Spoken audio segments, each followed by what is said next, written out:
Oh, Hello and welcome to our third attempt at reviewing Dan Abnett's First and Only. I am Darth Sebious. With me is Maria the Warsmith. How are you feeling? hello. Cross my fingers this time because this is bordering on the freaking ridiculous. Yeah. So last week we recorded a good hour and a half, which was all of me and none of Maria, and then we just tried to live stream it, and Maria would not appear. But we've tested, and Maria should definitely be coming through with the correct incense this time. So Oh yes, we correct should instance, correct. Yeah, incantations. spells. Yeah, So correct. yes. So Yes. First and Only was the first book in the Black Library in 1999. It's Dan Abnett's first Gaunt novel and Black Library novel. Yeah, and it was released at about the same time as William King's Troll Slayer, featuring Gotrek and Felix in Warhammer Fantasy, if I recall correctly. Yes, it was the thing that started off the 40K literature that is now so prolific and incredible. So we should talk about the man himself. Yeah, and I just wanted to start off saying this Yes. was in the live stream, which was lost, that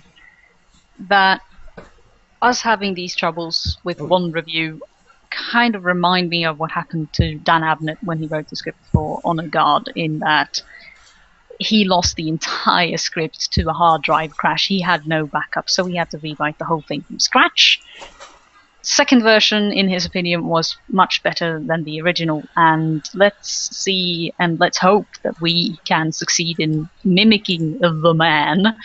So who is this man, Abnett? He is a ridiculously prolific comic book and novel writer. However, he also started off with the fluff and source books, I believe you were saying last time we. Not really. Not what he does is that he's sort of crept into the background. He's crept into the source books in by basically just creating stuff that hasn't been there in the first place and fleshing out the world. So it's gone from in the grim darkness there is only war to in the grim darkness there is war, and there's also an economy, and there's also politics, there's also jobs outside of the military. So Abnett, in my opinion, created the universe of 40k. He fleshed it out and gave it life beyond Space Marines and Imperial Guard, basically, as far as the Imperium is concerned. Put some meat on its bones. Yeah, and I think the whole magnum opus in it was the Eisenhorn trilogy. And in many ways, the Eisenhorn trilogy could not exist without the Gaunt's Ghost books preceding them. And because the Gaunt's Ghost books were so successful that Abnett was actually hired to write the Eisenhorn trilogy, which was thought of as a trilogy from the start. The Ghost books are not, as we'll come to understand as we go through this. And as you said, Seb, this was Abnett's first book. In some ways it shows, but it also shows that as you come down the line, we come closer to modern day with Salvation's Reach and Blood Pact. We'll also see how Abnett as an author has developed. But First and Only, I just want to say, is still a very good book for a first-time novel. But this is the things that blows my mind. It's like I thoroughly enjoyed it. People keep saying it only gets better, and I'm excited, very excited. So a little bit more, but Dan Abnett, he does many different comics and things. Lots of 2000 AD with Sinister Dexter and Marvel UK. He did Doctor Who, Torchwood, Ravno. You mentioned Eisenhorn. Not Fear to Tread. That's James Swallow. Oh dear! Don't ever mix those guys up. No Fear is what I meant to say, which I have a lovely signed copy of, and it makes me very happy. Legion, indeed. So yes. And he's also outside of 40k and outside in his own universes. He's actually done the book and Embedded, which is near future sci-fi, as well as Triumph, which was more steampunky in nature. It's fantasy, but it takes place in the late 17th, 18th century, so it's not your average fantasy in many ways. Indeed, the man has many talents, as shown in the picture there and the guys behind him.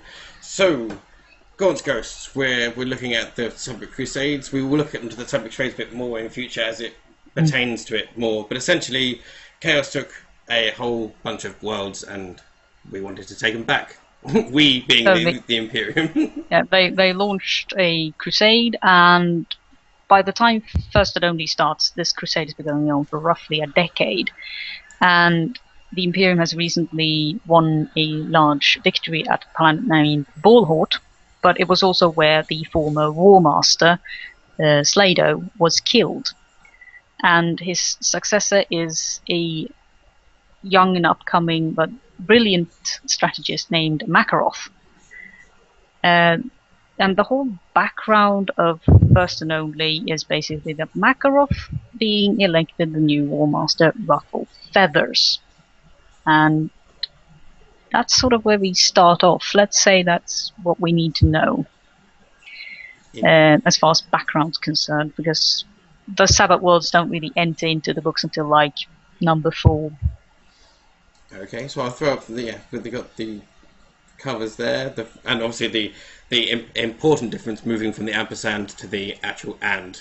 Oh yes. Very, very important. First edition, second edition, and then we have the Adrian Smith cover, which is third edition. And then there was the Legacy edition, which was released digitally pretty recently. The classic, very nice black and white thrown up there. So yes, without further ado, let us away. So. Oh yes, let's start off with saying that there are going to be high levels of spoilers. Oh yes. We're gonna summer Vermillion levels. Vermillion level spoilers. If you haven't read these, we're gonna go through it, but it's an enjoyable process, whatever you know, because it's always the getting there rather than the things that are the things, if that makes sense. So away we go. We begin with part 1, Nuclear Reach. There is a crazy Vermillion level communique received and relayed by an astropath before his ship and himself are blown to smithereens.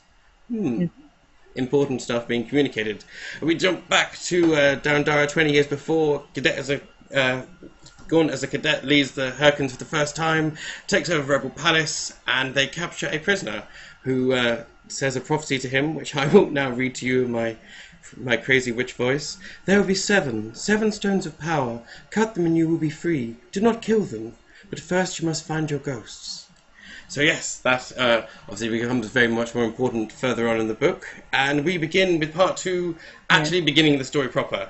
Fortis Binary, it is World War I on crack. Duckboards, shells, bombing, over the top. Yes. Good old General Draver and Colonel Flentz planning the death of Gaunt and giving him and his men a retreatless advance into enemy shelling, which is always fun. Oh yeah, and at first you might think that both this General Hector Draver and Colonel Flentz are just being your typical, assholish officers. But let's just say Abnett has never played any trope straight, and he didn't in his first book, he doesn't in his latter books, and you just never know with this man. You just never know. He has have a cheeky face, and you can tell he's a sneaky one. And goatee doesn't help it. You leave us men with beards alone. So on Fortis Binary, they're gone over the top. There are crazy drum machines, and they find themselves out in the middle of shelling, meeting up with the Vitrian Dragoons, who prove to be some lovely allies, whereas the Jantine Patricians not so much. And they're hoping that Gaunt and Co get wiped out, and they can ride in on their metal horses and save the day, which may or may not happen later on. Yeah, and I just want to mention that for those in the audience that think that this sounds an awful lot like the British Empire, no gold stars for you. None at all. Abnett has made no bones about his interpretation of 40K and the Imperium in particular, particularly in the Sabbath worlds, is Space Britain. It's a bit subtle, at least in this one, but it gets egregious later on. Well, Draver does do his best Stephen Fry, Field Marshal Hay impression as he sends them off. But we're not saying it is derivative. It is still very well written, quality stuff. Oh, yes. Just covering myself occasionally while watching Mr. Abnett.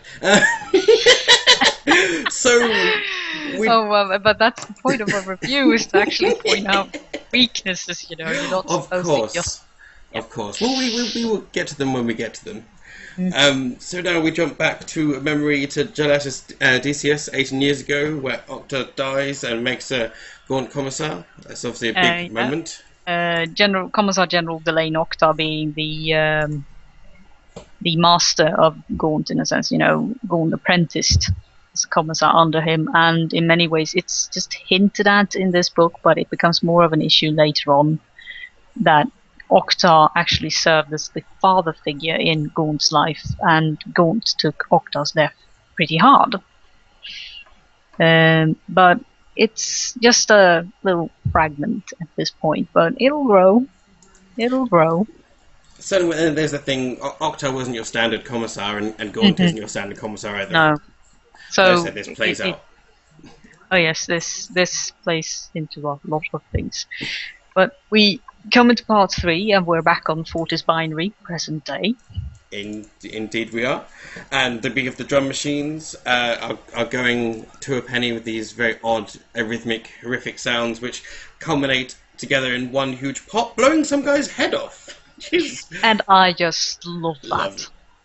And it's not because I have some sort of weird gore fetish, but it's that Abnett, Dan Abnett, together with Aaron Dembski-Bowden to some extent, are the people who actually dare make chaos scary. I think Anthony Reynolds did it pretty well in the Word Bearers Review too, where chaos is not just some nasty dudes with spikes on their armor, but they're actually frightening, they're creepy, and really drags out the truly horrible offness and weirdness of chaos, and it comes to life in the hands of Abnett. I think the Eisenhorn novels have a bit of that as well, but the whole...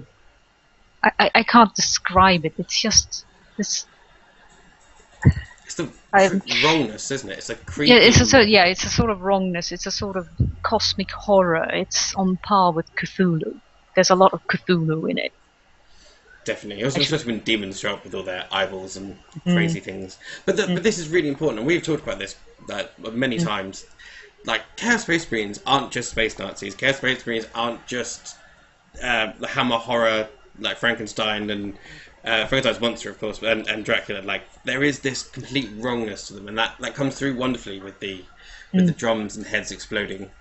Oh yes, the fact that there are words in chaotic tongues that can unmake existence, that alone should give you some idea of how powerful it is.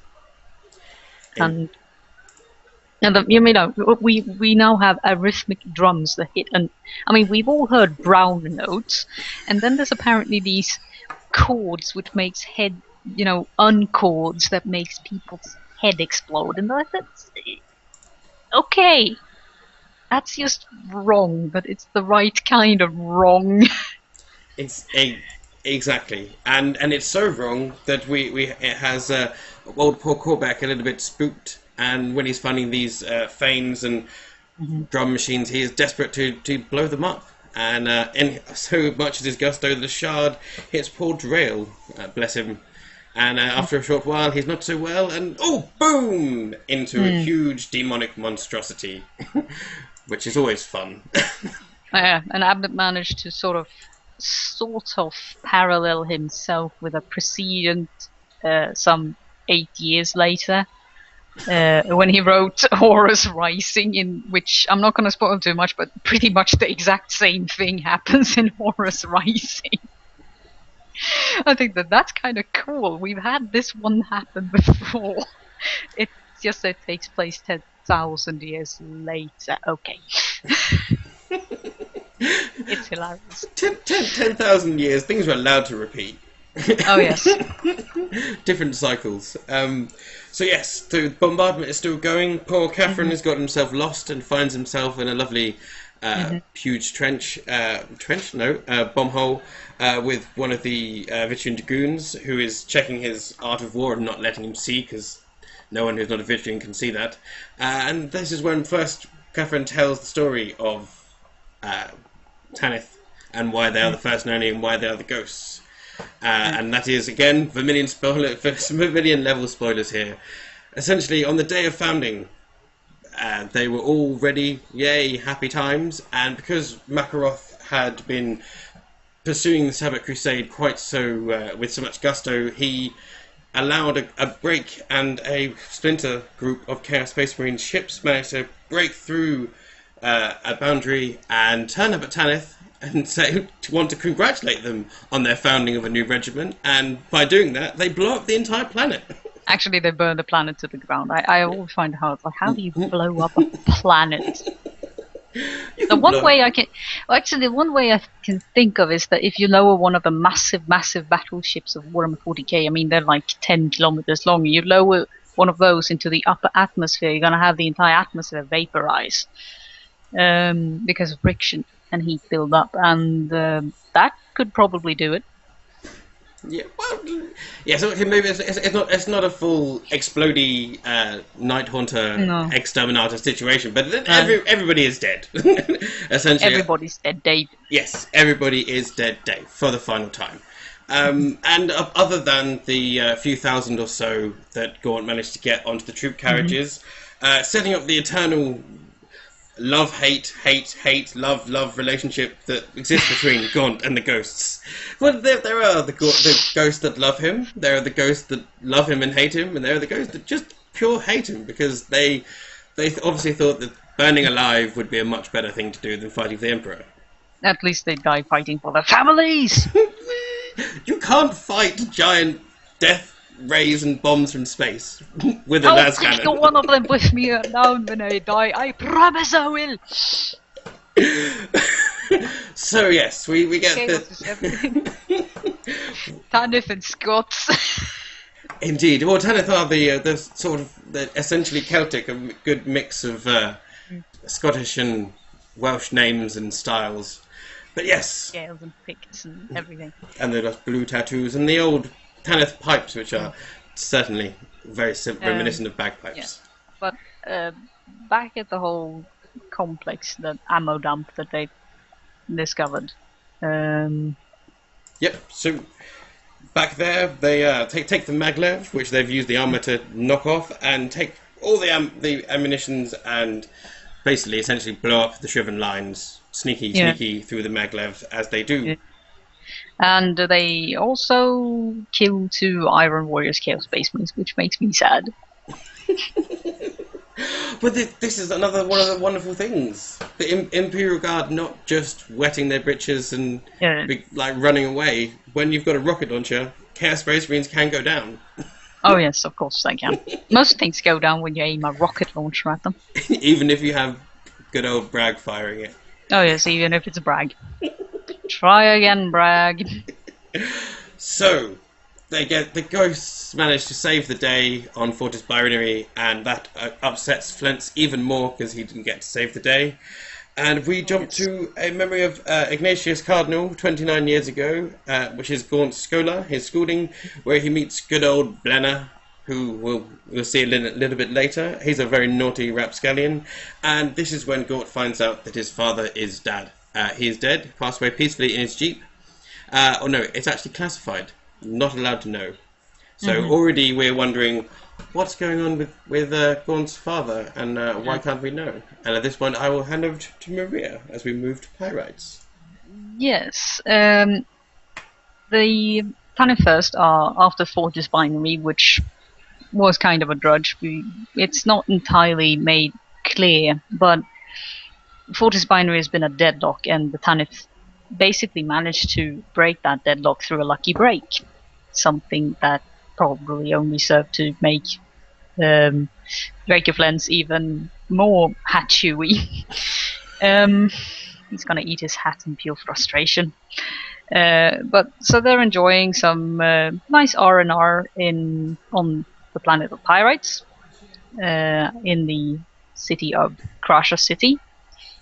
And, you know, when you have a lot of soldiers jammed together in one place and they can't do anything, they're gonna start trouble. And considering Gaunt at this time is the only political officer, only disciplinarian officer, and his point, I mean, he's used to the Hyrkin 8th.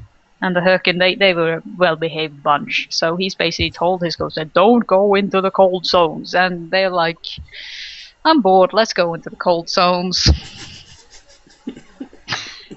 Which they do, of course. And Gaunt, meantime, is spending some time together in a gentleman's club with Dane and Blenner and some other officers. And, well, Blenner's a nice... He's one of my favorite characters, and he comes back much later, but right now he's kind of a one-off character.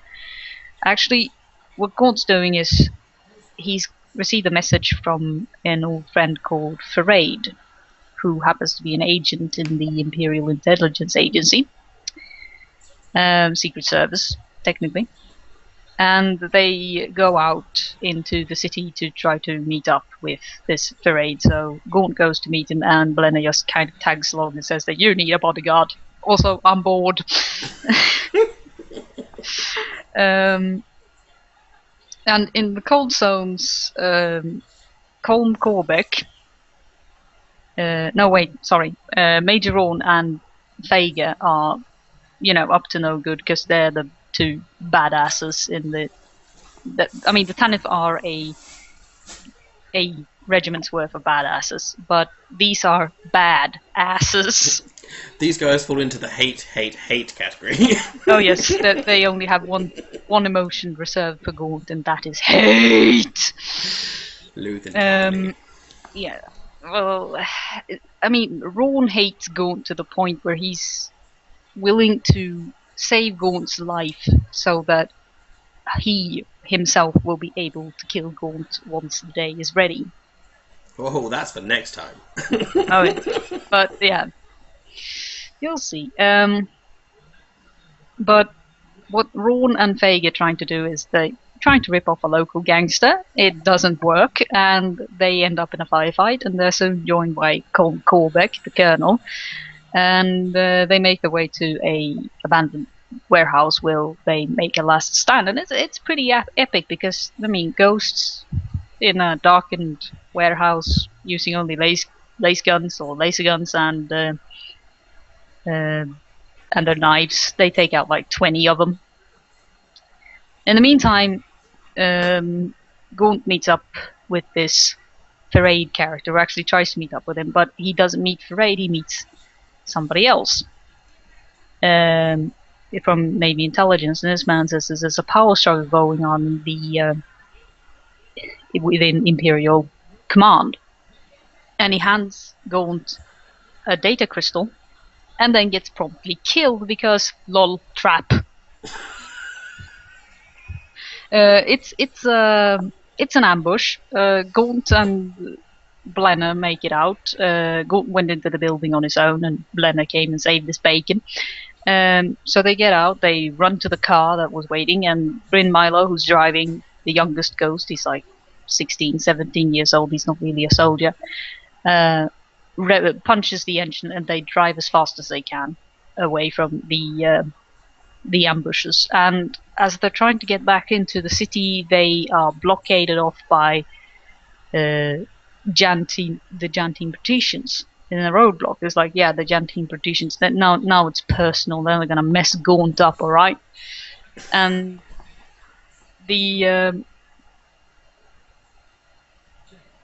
what happens is that Milo basically bypasses the roadblock, goes off into the cold zones, and drives to a certain warehouse. The Jantines, of course, get into their own cars and get in hot pursuit, and it ends up with the Jantines going right into a counter ambush of sorts and being taken out by the ghosts.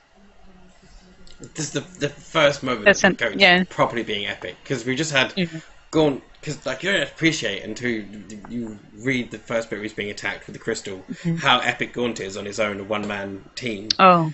And then them all coming together. There's like this whole Benny Hill chase come. like Bugsy Malone kind of car chase thing going on, and they're just everyone together. And it's like, yeah, sorry, did you want to mess with a bunch of drunken soldiers who are in a place they're not supposed to be? Because we're quite serious now. Are you serious you want to mess with a bunch of drunken space Scots? Are you certain? We're also drunken space Irishmen. Are you certain you want to mess with us? My horrible Scottish accent. I apologise any Scotsman for it. That was beautiful. That was beautiful. You're everything that's wrong with the Imperium today, you bleeding posh gits. I can do this all day. Oh, just wait till we get to Honor Guard. I'll show you accents. But yeah, this is also one of the first chapters where we get to meet and get a little better hand on Colm Corbic and Major Vaughan, but we'll getting a better hand on them and getting to know them better already in Ghostmaker, which is the next book. We then have another flashback to even further back in time to Mansipur, 30 years ago, and little Ibram Gaunt is visited by his uncle, General Aldo Dersius of the Jantine Patricians. Boom! So there is some sort of relation between the Jantine Patricians and Gaunt's family. And Uncle Dersius gives little Ibram terrible, terrible news. And that it is that Ibram's father has gone and died. But before he does that, he gives Ibram a gift. And it's an encoder ring, an officer's encoder ring, which you can decode data crystals in. And this is a plot MacGuffin. But it's delivered at the right time. It's literally a very, very simple way of having a Chekhov's gun that isn't a gun. Then we come to part 5, which is en route to the Menazoid clasp, and we're on a ship called the Absalom. And instead of being on a Navy freight vessel, the Egos are being transported by a Mechanicum vessel instead. And the Absalom has one of the most hilariously fat captains I've ever come across. No, seriously, he's hilarious fat. He's 300 kilos of flab. He's hilarious. But the problem with it is that it's not just the ghosts and the Vitrian Dragoons on board. It's also the Jantine Patricians, and because of what happened on Pyrites, and you'd figure that somebody in the commissariat would pick this up, but no. These two regiments, the Tanith and the Jantine, really do not agree, and it's basically escalated to skirmishes. People are being put in hospital, some soldiers are killed, and Gaunt, being the only political officer of the Tanith, of course, struggles to maintain order. He tries to tell his soldiers, like, don't antagonize them and don't be antagonized, you idiots, but they're not quite listening on that ear. And so it goes on for a while until it sort of escalates that Gaunt, when he's trying to go and complain to ship security about it, is exposed to an assassination attempt. And he survives thanks to the intervention of Milo and Colm Corbic. And it's revealed that his assassin was a psi-controlled puppet character. I'm getting sort of a flashback to some other place where I might have encountered psi-controlled puppets, but I can't recall where. Anyway, but that whole thing, motivates Gaunt to brief his officers, because a psi-controlled puppet means that there are people involved that are very high-ranking or very powerful when they dare to do this. So Gaunt involves his officers and his NCOs in the information he has about the corruption in the Crusade Command and how most likely Hector Travers behind all this, and that he has this data crystal.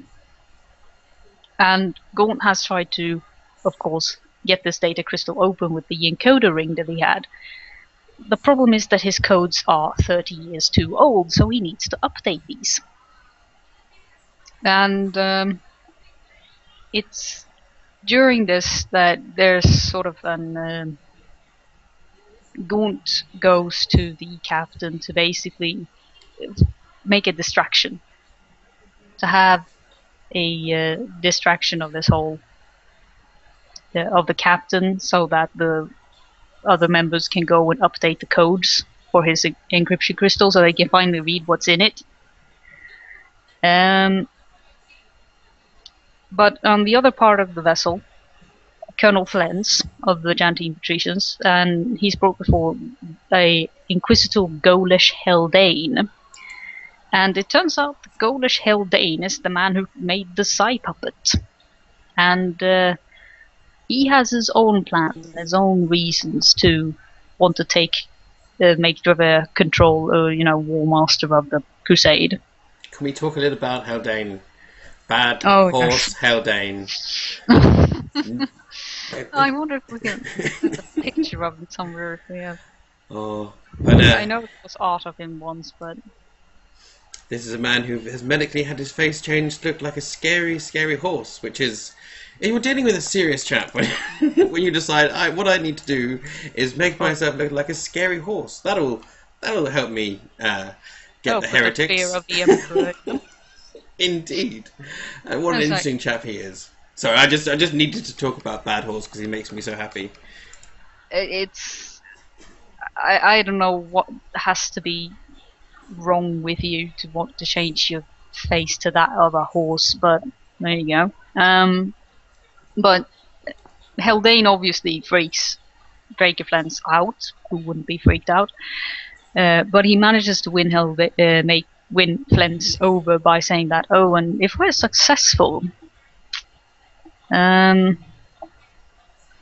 you will be amply rewarded, and you can do whatever you want with Gaunt. I don't care. That's basically the gist of it. It's like Flens like, oh yes, I love this. Because and we're gonna find out. We do find out why Flens, because it's not just that. Seriously, by now you realize there has to be something more to motivate Flens than, Ibram Gaunt won the day over me once. I mean, you have to be horribly petty-minded to be offended by something like that, and I don't think that you become colonel of a regiment if you're petty. Even the Jandine Patricians. And during maybe a petty officer, perhaps, to make an awful pun. I do apologise.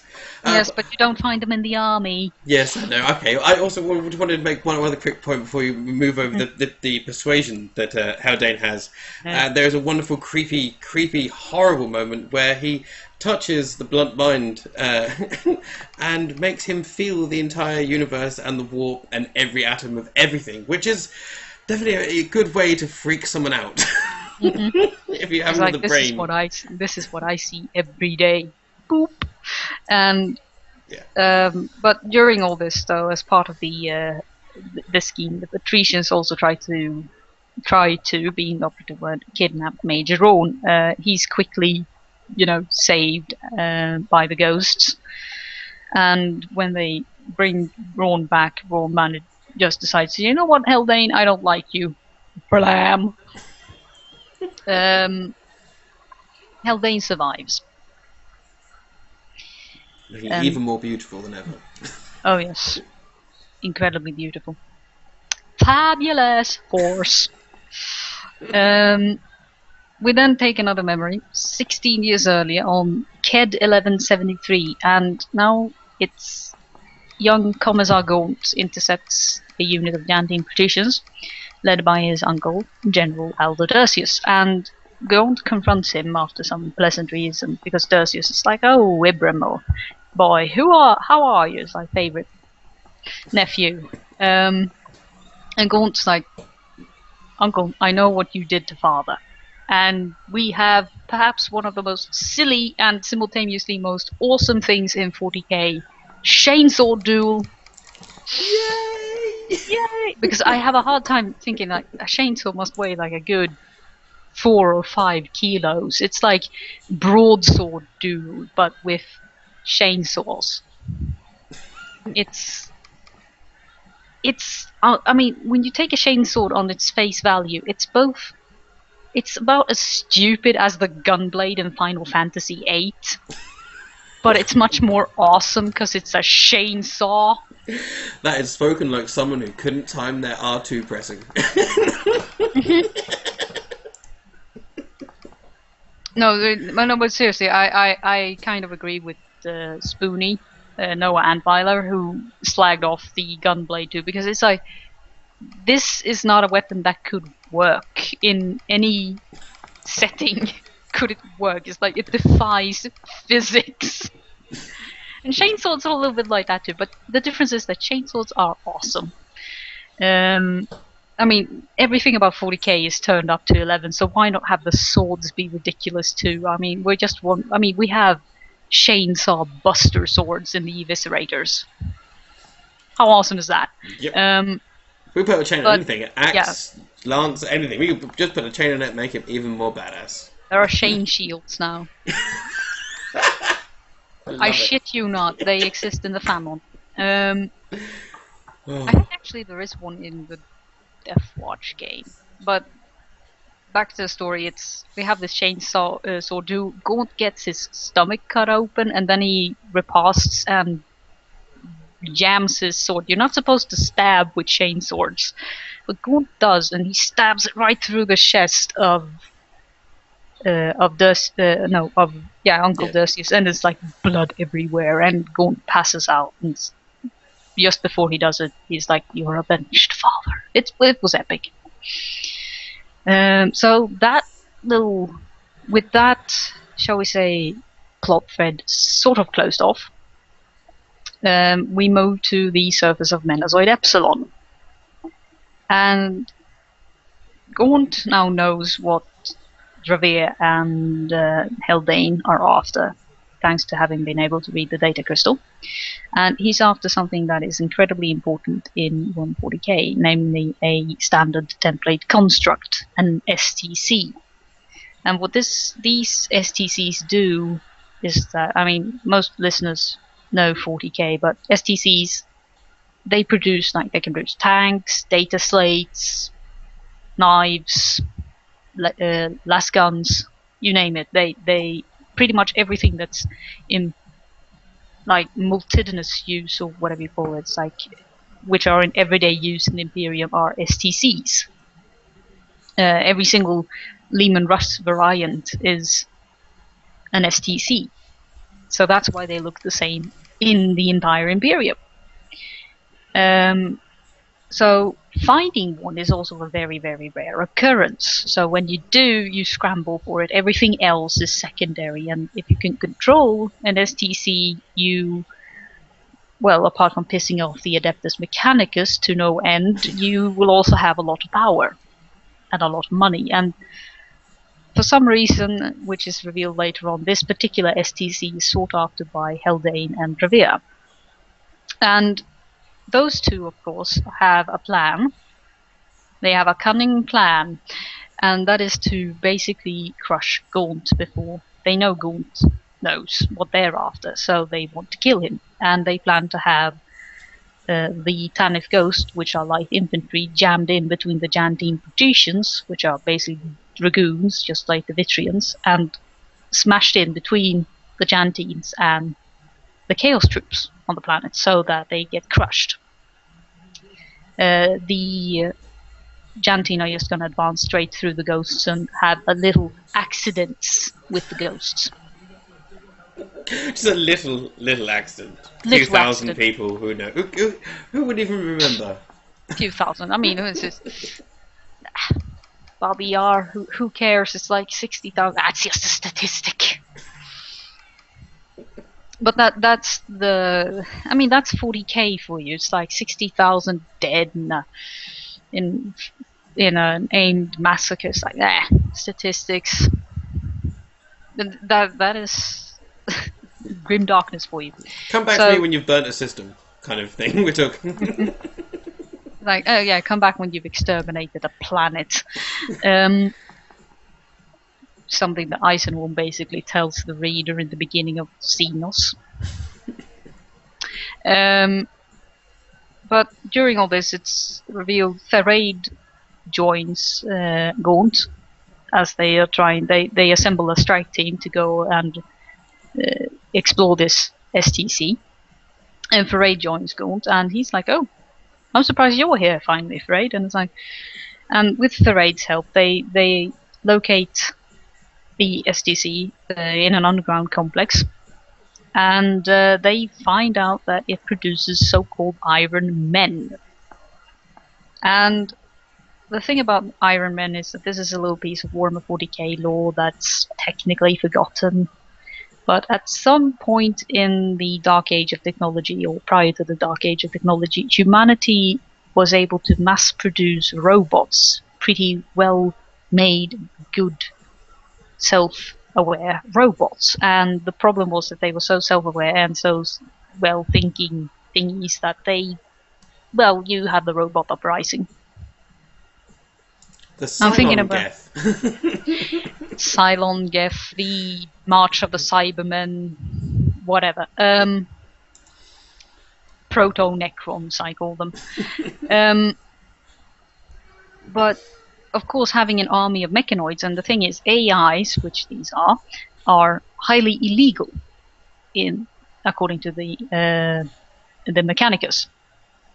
And the Mechanicus, if they would find an STC like this, would probably, destroy it, because it would be an affront to the machine god.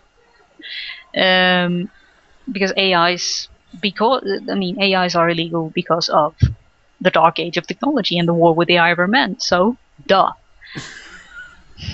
But Dravir wants them because that way he'll be able to carve out his own little Imperium. And why Haldane wants them? Well, Haldane wants them because Haldane is bloody nuts. But as they discover the STC, and I should mention that when they go through these temples, for some reason the power from the lace guns is drained.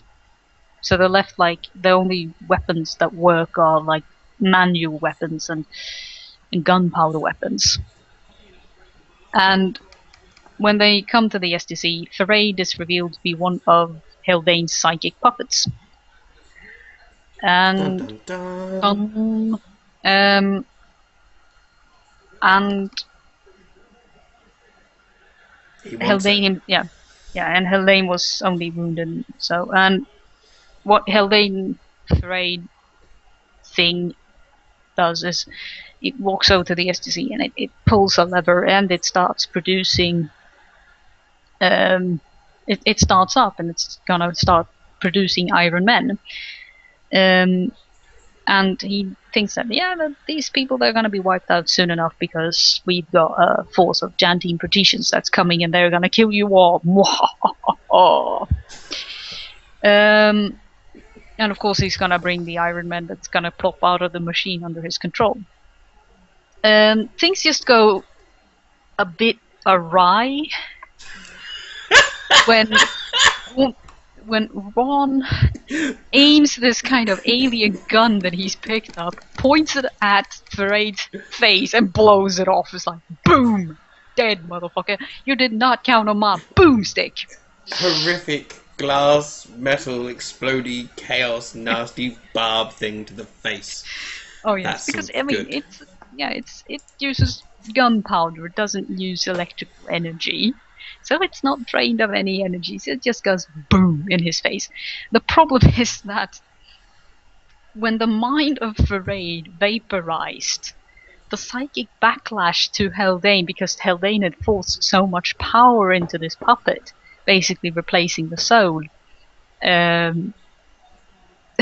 what happens is that the psychic blast overwhelms the wounded Haldane in his sickbed and basically makes an entire Leviathan command vehicle go atomic.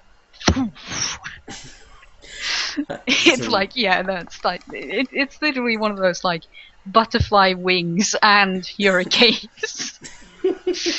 And not count on that. Yes. One has to wonder how many other people that explosion took out. He manages. Hector Dravir, of course, perishes in that explosion too, because he has a rumble on the lower decks, and it's like, what the hell was that? Literally down to the very atoms. That's some bad ketamine for bad horse.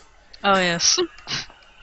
The ghosts in the caverns, they destroy the STC eventually, but it's beginning to spew out these corrupted iron men, so they have to kill a couple of those. You could show the picture. When I read this book originally, I had this idea in my head, and it was way back 2004, I think, and that was pretty much how I imagined what they would look like. Badass it is. And that is pretty much the description given in the book.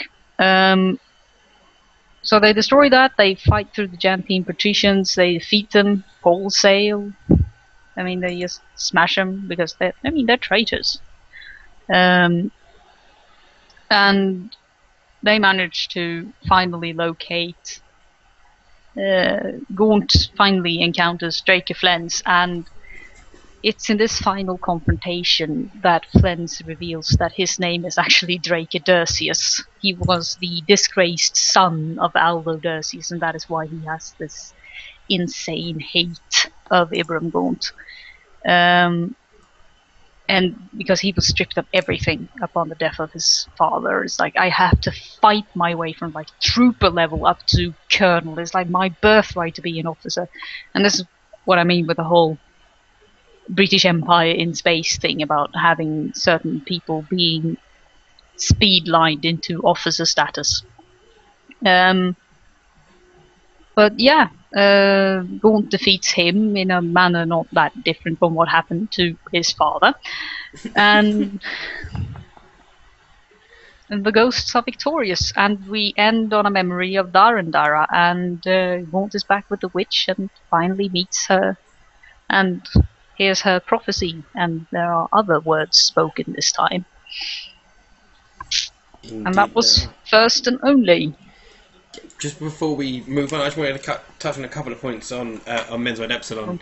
When the patricians are trying to take out the ghosts, we have 50 ghosts versus 1,000 patricians, luckily saved by their good old buddies in the dragoons, which is very nice. But 50 versus 1,000 is just obscene. And also, and in the closing moments, we have Gaunt saved by the gunshot of Dorden, who is the medical officer, who actually is a pacifist and doesn't normally fire. So kind of a huge moment there. Dorden is of the idea that he's a healer, he's not a life taker, he's a life giver. So it comes to the point that he refuses to even use guns, but he's not averse to actually picking up a gun. And I just realized Dorden is the oldest ghost. He is referred to as the Doctor, Doc Dorden, or the Doctor. Oh my god! I am dense. It's taken me 15 years to realize this. The only thing he's missing is a blue box. Or a sonic screwdriver. Sonic thermometer. Yeah. Yeah, sonic omni-tool. But I'm like, look out, there. Huh. That's clever. I do like that, and we will get more of Dorden later, and my tears over Dorden when we do Ghostmaker. I have so many tears to come. There are gonna be many reasons to have many tears, which I both look forward to and dread. Yes. Abnett, that is one thing we need to mention now we go into this, that Abnett doesn't tug our heartstrings as much, but trust me, this man does not care about your fan crush. I do believe... You will have a crushed butt series, I'm warning you. I think it does say in the intro to the founding omnibus, it's like, you felt upset that guy died? Well, that was the point. Like, yeah, that it did the job. So yeah, I'm not looking forward to that. When I'm crying about someone ripping up a camera clerk to make a mop, I know that it's gonna be far more tears later. Oh, there's gonna be more and more tears. My God, there's not gonna be. I don't know where to begin, but let's just say that there are certain if you buy the Guns of Tanith aren't actively hating certain people, you are not reading these books properly. Fair enough. But we were going to have so Boris and Toxic with us. They had a few things they wanted to share. Boris believes that we were trying to work out who each of us would be if we were ghosts. Toxic has decided that I am Larkin because I'm mad, which is very kind of him. Boris believes he is Blenner because he's kind of larger drinking character. He actually was going to be with us tonight, but it was too drunk and tired because it is 4 a.m. in Australia, bless him. But hopefully it would happen another day. Oh yes, it was Australia Day yesterday, wasn't it? But I always felt like it's too tired to be up at 4 a.m. Why did you go to bed? Why not just make it a 48-hour romp and stay up all night? Indeed. Well, we're known for our crazy challenges. Toxic's just done his 24-hour painting challenge, which was rather insane. But yes, so you said you were a character that comes later on. You didn't want to be one of the original chaps. Yeah, I was thinking about saying that was Yessi Banda or Nessa, because that's the female characters that show up later, and it's sort of difficult to say any one female character in the first book because there's like one, and that's the witch. It's first movie is kind of a sausage fest. That is the soundbite review. Gaunt Ghost is a sausage fest. Actually, no. There are worse books in the Black Library stall. I don't count Space Marines because Space Marines are de facto XY, but there are books that have a worse gender split than this that doesn't contain Space Marines. So, but first and only, Abnett gets a pass because it's one of the first books, and yeah, it's a soldier story. One could wonder if it's a modern soldier story or, far future soldier story, why aren't there any female soldiers anywhere? Like, I know Sandy Mitchell, for an example, makes it a point to have quite a lot of female soldiers in it. Well, I was saying to you last time we tried to do this. It's one of the great things generally with Warhammer is that there is a lot more equality in some of the female characters. Oh yeah. And I try not to do spoilers this time, but yeah, the flagship captain of the World Eaters, that lady is possibly my favourite character in Warhammer. Full stop. She is awesome. Oh yeah. But, I mean, Orendemsky Bowden does fantastic female characters. Sandy Mitchell does too. I have not read Faith and Fire by James Swallow, but I usually say that if there's one type of book that could feature female characters full stop and nothing but, it would be a book about Depthasauritas. Even when they fight, I mean, you could have them fight something alien and genderless like Tyranids or Necrons like Assault and Sanctuary 101, and you could have like only sisters as speaking roles. Well, that would be pretty interesting. Definitely, we could even have just like a whole coven of Dark Elder witches or something. But the thing about witches is that they say they are the majority of female, but the thing about witches is that you have about 40-45% male witches. It's more likely that a female becomes a succubus or a succubus and is raised and becomes a coven leader, but because of some strange matriarchal system. But there are about nearly as many males and females when it comes to Dark Eldar, so they're basically 50-50. They are equal opportunity employers. The only thing they measure by is how much pain you can inflict on others. It's like, oh yeah, the level we should all be measured. Surely. But we have digested slightly from the main topic. Oh yeah, sorry. But it's all good. Oh, also, Toxic was Rawn, he said, which is kind of a weird thing to put yourself forward as possibly one of the least likeable ghosts. Rawn is actually not least likable. You'll find that there are other ghosts that are less likable than Rawn. Rawn actually warms up a bit, and he's still a hard ass. He's still ruthless, but he's not so one-dimensional. And I think that's one of the things you take away from this book is that apart from Gaunt, which is getting some, volume to his character, he has a backstory and what drives him, and basically the implication that he has ties to the Jantine traditions. It would be nice to see that. It's like, does that mean he is actually an aristocrat to some extent? well, maybe he has family somewhere. When will this come back and bite him in the ass? But the rest of the ghosts, it's like they're still very one-dimensional. I mean, Trooper Varl, who gets promoted to sergeant, becomes Sergeant Keglin Varl. He's this joke-cracking, up-to-no-gooder. We have Catherine, who's the, goody two-shoes type of soldier. We have Colm Corbeck, who's the,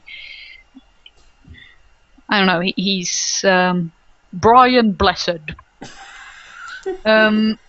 He's the man who's trying, isn't he? Corbeck. He's kind of the everyman in a higher position trying to struggle. Yeah, sort of. And then we have Major Rawn. He is the snake in the grass, quite literally being described as a snake. And you have Larkin, who's the crazy sniper. You've got the heavy weapon specialist, who's big and strong and can't aim for shit. And Abnett, to his credit, said that it's basically how they started out. They started out with these soldier stereotypes, and they sort of grew from that because he had so little space to introduce them when Gaunt's Ghost started in Inferno number 4. That he basically had to introduce them, and here's your characters. They're easy to recognize, easy tropes, and this is Kelly's Heroes, Dirty Dozen, Magnificent Seven, in space. Go.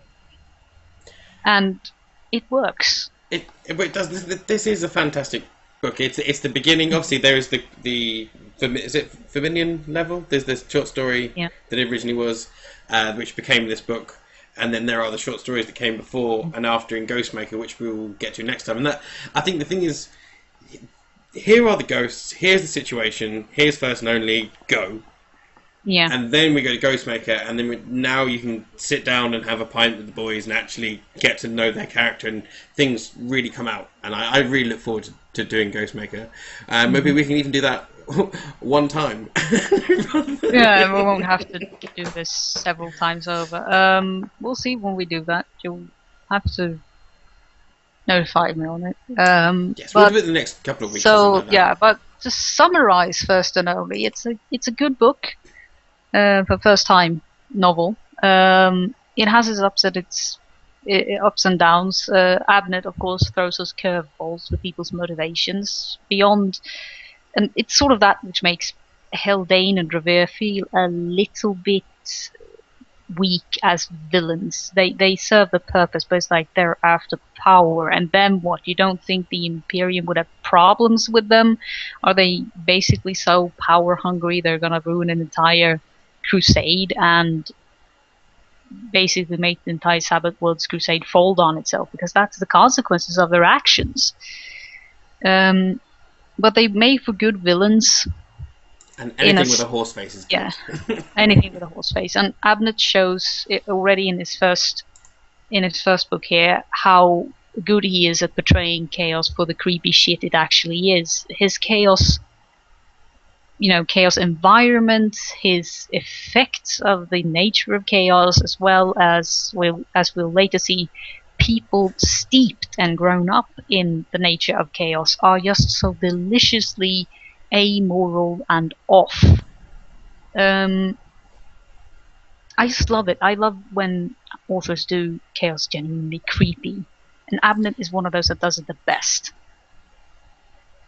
So first and only, it's a good, strong first book. It certainly wasn't the only one. But yes, it's a quality, crazy affair, and first brush with the boys, and first brush with the action in the Sabbath Crusades, and I think we could probably bring it to a close there and get more into the characters and things as they become more in the further books. Yeah, I think Ghostmaker will probably feature that. We'll basically have to stop and talk about the characters for every chapter. Well, yeah, because being the set of short stories, we will roll through that. That might even have to be a couple of two-parter or something, because we could go for a long time on that. But we will thank you for watching, and hopefully this has worked. Sorry to people that tried to watch the live stream and the problems we had there, and also the original video without Maria's voice. So hopefully we do have Maria's voice this time. And we can find each other on... we are Allies Index Tumblr.com, where there's our Tumblr, a place for all things geeky gaming. If you want to get involved in any way, just let us know, and we're happy to share and show anything. And you can find me on the warsmithsforge.tumblr.com, where I have my own blog. I also post on Allies Index intermittently.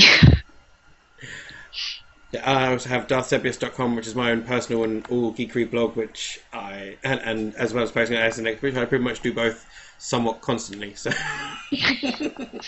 yeah, I get excited and need to share things. So yeah, we will see you hopefully in a week or two to do some Ghostmaker. Oh yeah. Thank you very much, and ta-da.